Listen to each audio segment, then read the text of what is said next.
ఓం శ్రీ గురుభ్యో నమః. శ్రీమద్భగవద్గీత 2వ అధ్యాయం 23వ శ్లోకం. నైనం ఛిందంతి శస్త్రాణి నైనం దహతి పావకః న చైనం క్లేదయంత్యాపో న శోషయతి మారుతః. జీవునకు శరీరము, మనస్సు, ఆత్మ అను మూడు కలవు. వీనిలో ఒకదానికంటే మరి ఒకటి అతి సూక్ష్మంగా ఉండును. స్థూలమైన పంచభూతములు స్థూలమగు శరీరమునే బాధించగలవు గాని సూక్ష్మమగు మనస్సును కాదు. అంతకంటే సూక్ష్మమగు ఆత్మను ఎట్టి అయ్యది బాధించగలవు. ఈ పరమార్థ దృష్టి యందు చూస్తే మనం ఈ శరీరం అనేది చాలా స్థూలంగా ఉంటుంది, పెద్దదిగా ఉంటుంది. దానికంటే మనస్సు అనేది చిన్నదిగా ఉంటుంది. మనస్సు కంటే ఆత్మ అనేది ఇంకా చిన్నదిగా ఉంటుంది అని చెప్తున్నారనమాట.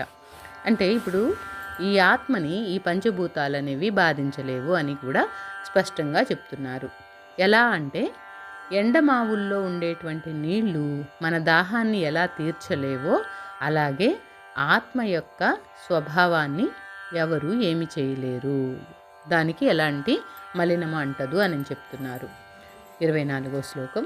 అచ్ఛేద్యో యమదాహ్యో యమక్లేద్యో శోష్య ఏవ చ నిత్యః సర్వగతస్థాణురచలోయం సనాతనః. ఈ ఆత్మ ఛేదింపబడజాలదు, దహింపజాలదు, తడుపజాలదు, ఎండింపజాలడు. అతడు నిత్యుడు, సర్వవ్యాపి, స్థిరస్వరూపుడు, నిశ్చలుడు, పురాతనుడు. నిత్య సర్వగతః అనే 2 పదములు ఆత్మ కాలమునకు దేశమునకు అతీతుడని వివరించబడుతుంది.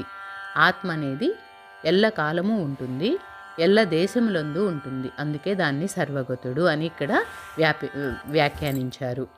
ప్రతి వస్తువు కాలానికి లోబడి ఉంటుంది. కాలము గ్రహించబడిన పదార్థం అనేది జగత్తులో లేదు.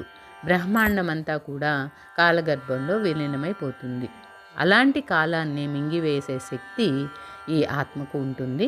కాబట్టి దీన్ని అంతకాంతకుడు అని అంటారు. అలాగే దీన్ని నిత్యుడు అంటే ఎప్పటికీ ఉండేవాళ్ళు, సర్వవ్యాపకుడు అని కూడా అంటున్నారు. అలాంటి ఆత్మ సర్వత్రా వ్యాపించి ఉన్నప్పుడు, మనం చేసేదంతా చూస్తూ ఉన్నప్పుడు, అలాంటి సన్నిధిలో అలాంటి సాక్షిగా ఉన్నప్పుడు మనం ఎవరైనా పాపం చేయగలమా అని ఇక్కడ భగవంతుడు క్వశ్చన్ చేస్తున్నాడు అన్నమాట. ఇది సర్వవ్యాపి అవడం వలన ఆత్మ అనేది ఎక్కడికో పోతాను, ఎక్కడికో ఉంటాను, నన్ను ఎవరు చూడట్లేదు అని అనుకోకూడదు అని చెప్పి వివరిస్తున్నారు. ఇక్కడ ఆత్మ ఛేదింపజాలదు, దహింపజాలదు, తడుపజాలదు, ఎండింపజాలదు, నిత్యము సత్యము అని స్పష్టంగా